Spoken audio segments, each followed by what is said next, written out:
Welcome to Cooking with Allizard, where we stir the pot and serve the real tea from the airsoft industry. I'm Alex, and joining me is Alan, who's spent more than 15 years designing products, working with manufacturers, and collecting stories most players never hear. Alan, before we get into that, I've got to ask the obvious question. What's cooking with Allizard? Uh, okay, so let's start with the word Allizard first. Allizard is a name that I used back in the old days when I was playing MMO RPG game called EverQuest.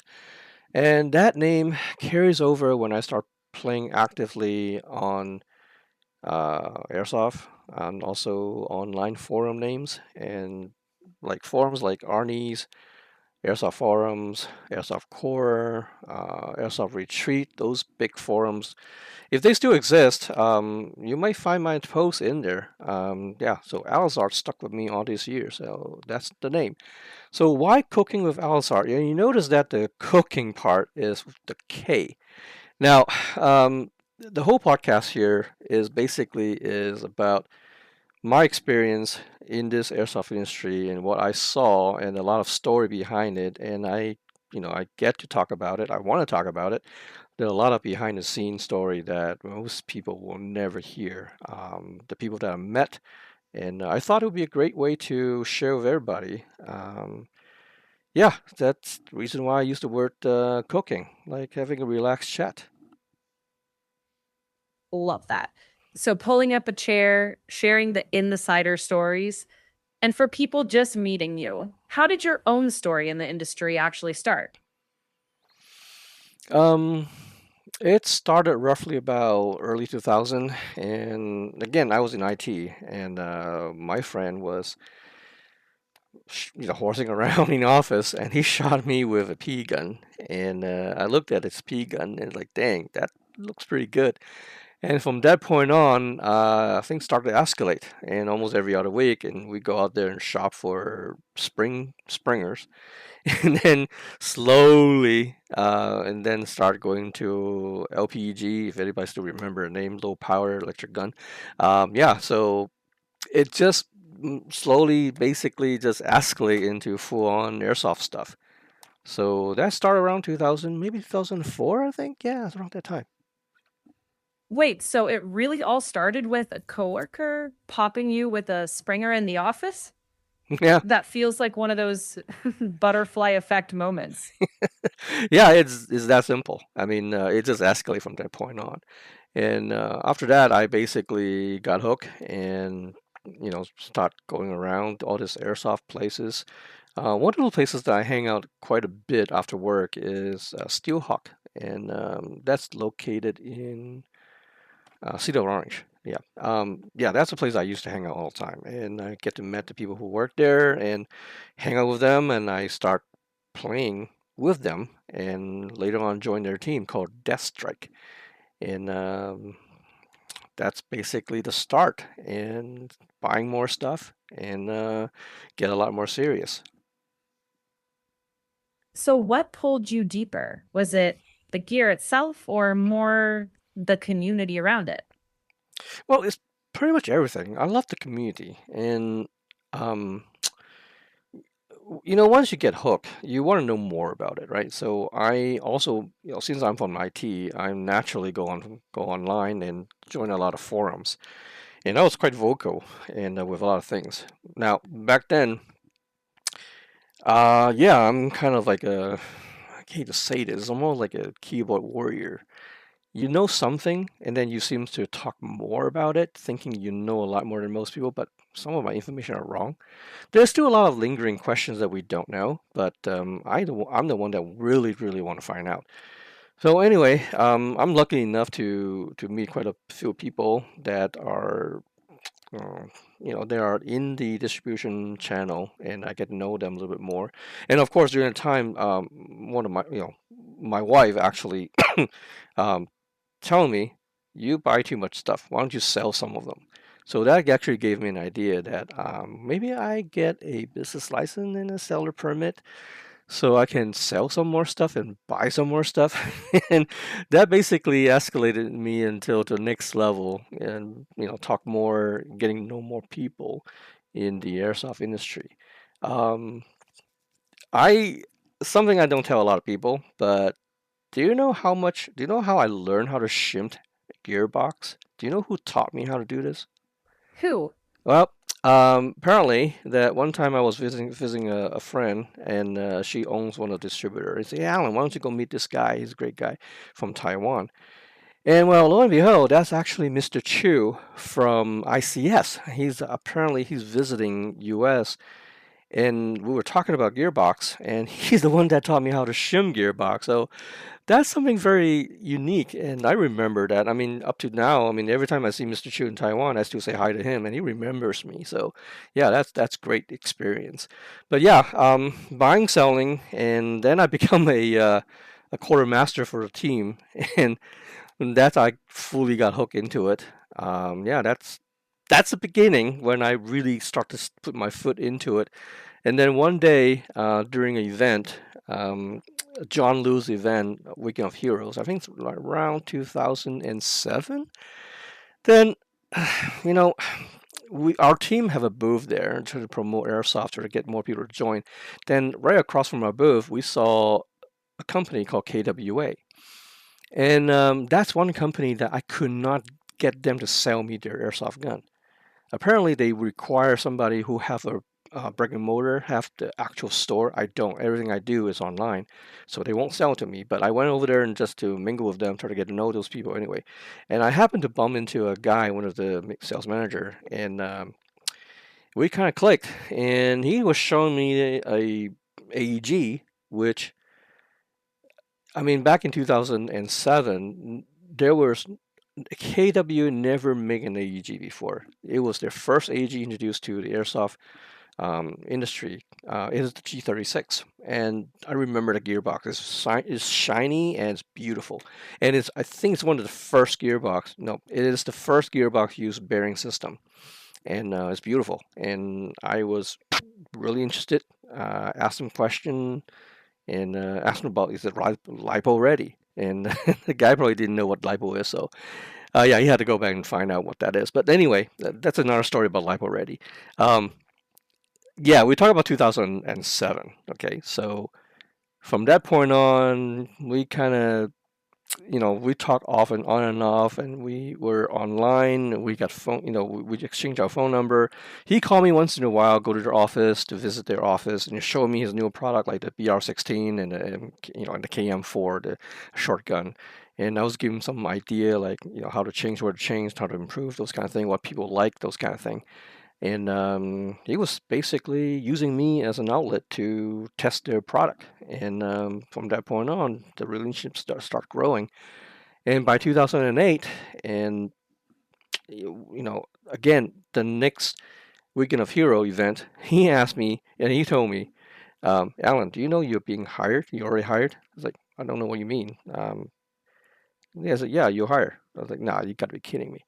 I said, no, no, no, no. I need you, and I need your expertise. Wait, hold on. He just said you're hired. There wasn't even an interview? No, there was no formal interview, and basically we knew each other for over a year. And I've been in and out of his office, and we talk about all the airsoft stuff.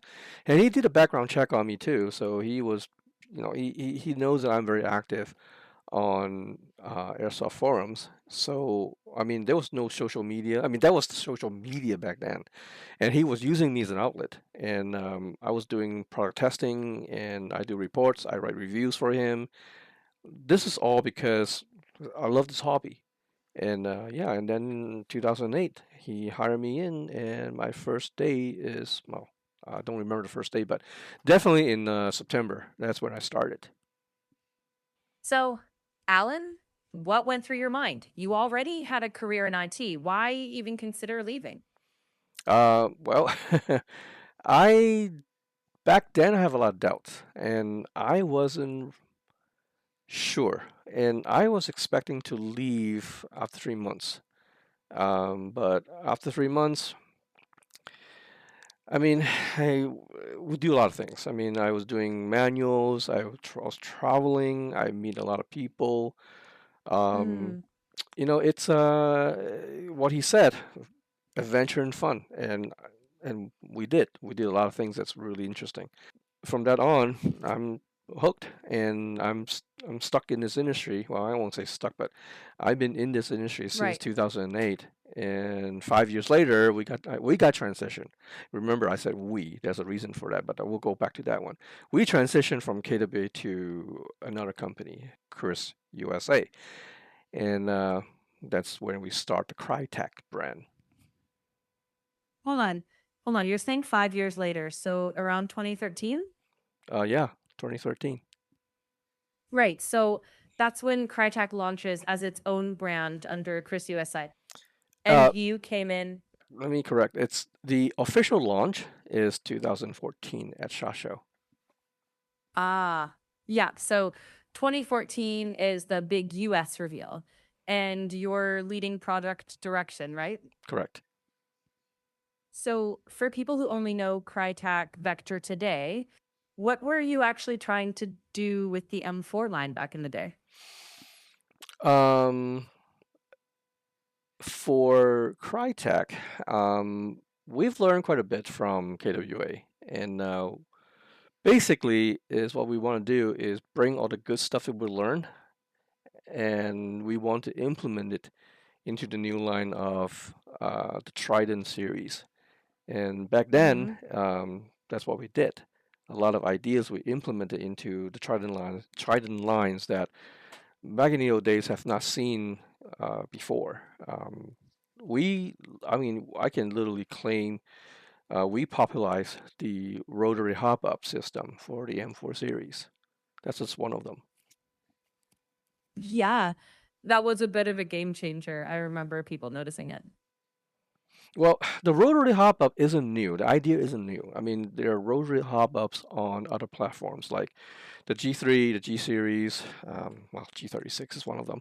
As a matter of fact, the very first um, rotary style hop-up on M4 is not a Marui product. It's actually a ICS product.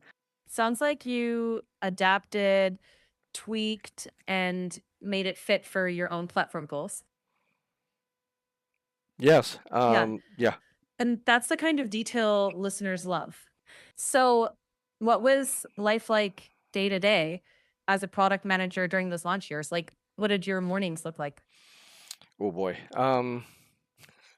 Well, I mean, there's a lot of meetings, and I mean, just for the record, I don't like meetings. I don't like long meetings. I don't like meetings that talk about stuff that not necessarily related to work.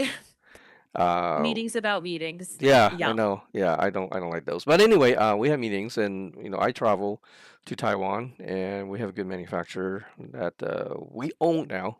Before it was a lot of. Here's the interesting thing about Crytek. Crytek is one of the very first company that actually owns manufacturing. So a lot of firearm brand, they outsource manufacturing to Chinese, Taiwanese manufacturer.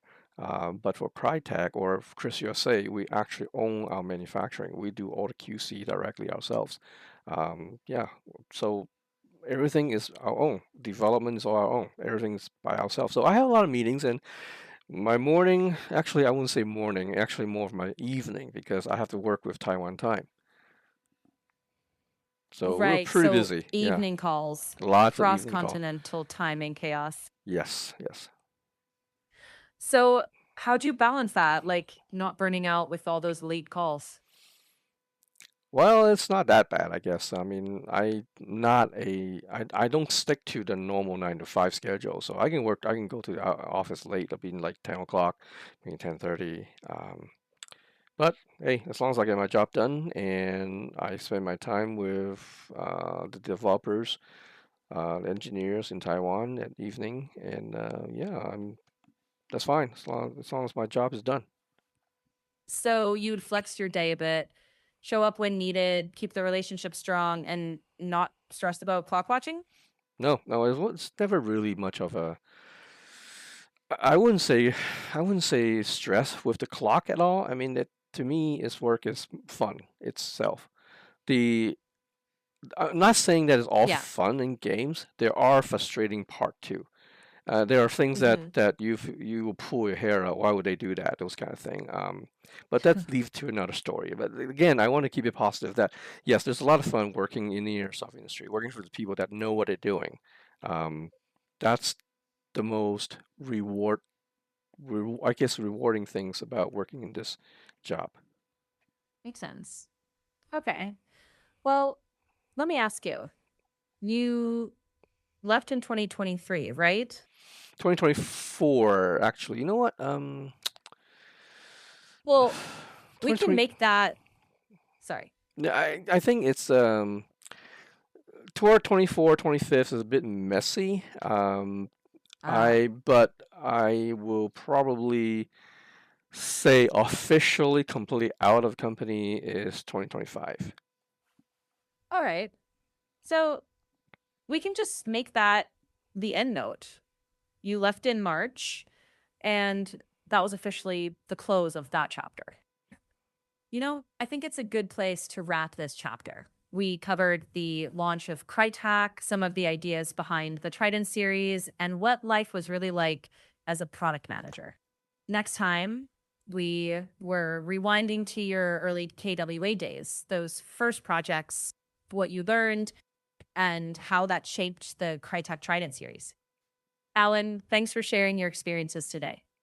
Oh, thank you so much for chatting. This is a really great experience. My pleasure. And thank you for listening to Cooking with Allizard. We'll see you next time. Thank you, everybody.